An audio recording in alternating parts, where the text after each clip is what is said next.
મિત્રો, આજે આપણે બિટવીન અને એમોંગ એ બંને પ્રિપોઝિશન્સ એટલે કે નામયોગી વિશે માહિતી મેળવીશું.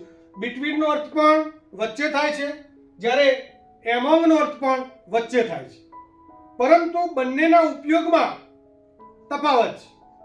બિટવીનનો મતલબ થાય બેની વચ્ચે, જ્યારે અમોંગનો મતલબ થાય ઘણા બધાની વચ્ચે. ઉદાહરણ દ્વારા સમજીશું. The village is between two hills. ગામ બે ટેકરીઓની વચ્ચે છે, તો બેના વચ્ચે છે માટે between વપરાશે. જ્યારે રાજ distributed chocolates among his friends. રાજ છે એણે પોતાના મિત્રોમાં ચોકલેટ વહેંચી, તો એ મિત્રોમાં ઉલ્લેખ નથી કે બે જ મિત્રો છે, પણ ઘણા બધા મિત્રો છે, એટલા માટે અહીં અમોંગ આવશે, between નહીં આવે.